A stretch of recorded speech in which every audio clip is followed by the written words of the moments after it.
Dollar ఎలా ప్రపంచపు శక్తి అయ్యిందో అర్థం చేసుకోవాలంటే మొదట నోట్ల మీదున్న నాయకుల్ని తెలుసుకోవాలి. భారతీయులమైన మనం డాలర్లు ప్రతిరోజూ వాడకపోయినా డాలర్ ప్రపంచ ఆర్థిక వ్యవస్థను ఎలా ప్రభావితం చేస్తున్నదో మనందరికీ తెలుసు.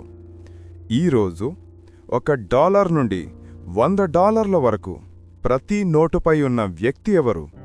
వారు అమెరికాను ఎలా మార్చారు? ఇప్పుడు తెలుసుకుందాం.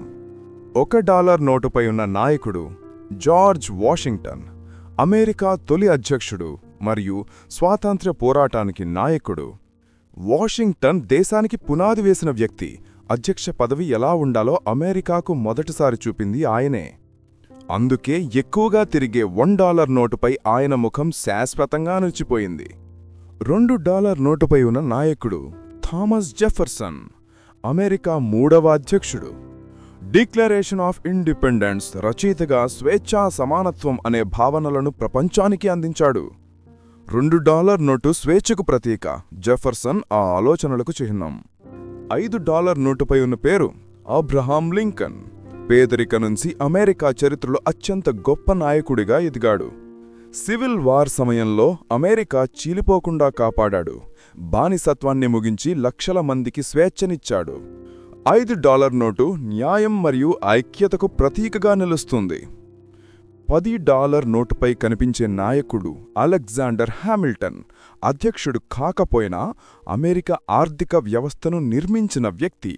ఫెడరల్ బ్యాంకింగ్ వ్యవస్థను ప్రారంభించాడు. అందుకే $10 నోటుపై అమెరికా ఆర్థిక వ్యవస్థ తండ్రి కనిపిస్తాడు. $20 నోటుపై ఉన్న పేరు ఆండ్రూ జాక్సన్. సాధారణ ప్రజల నుంచి వచ్చిన నాయకుడు, యుద్ధ వీరుడు. అమెరికా రాజకీయాలపై అతడి ప్రభావం చాలా పెద్దది. $20 నోటు జాక్సన్ రాజకీయ శక్తికి గుర్తు. $50 నోటుపై ఉన్న వ్యక్తి Ulysses S Grant. Grant civil వార్లో యూనియన్ ఆర్మీని విజయానికి నడిపాడు. ఆయన లేకపోతే అమెరికా ఒక్కటిగా ఉండే అవకాశం చాలా తక్కువ. $50 నోటుపై గ్రాంట్ ధైర్యం మరియు నాయకత్వానికి చిహ్నం. $100 నోటుపై కనిపించే వ్యక్తి బెంజమిన్ ఫ్రాంక్లిన్. అధ్యక్షుడు కాకపోయినా అమెరికా మేధస్సును నిర్మించిన వ్యక్తి. శాస్త్రవేత్త, ఆవిష్కరణ, రాయబారి, రచయిత. మెరుపు ప్రయోగం నుండి డిప్లొమాటిక్ ఒప్పందాల వరకు ఫ్రాంక్లిన్ అమెరికా పునాదులో అద్భుతమైన ముద్ర వేశాడు. అందుకే ప్రపంచం గౌరవించే $100 నోటుపై ఫ్రాంక్లిన్ కనిపిస్తాడు. ఈ నోట్లు కేవలం కరెన్సీ కాదు, అమెరికా పుట్టుక, పోరాటం, స్వేచ్ఛ, ప్రగతి కలిసిన చరిత్ర. ఇదే డాలర్ శక్తి.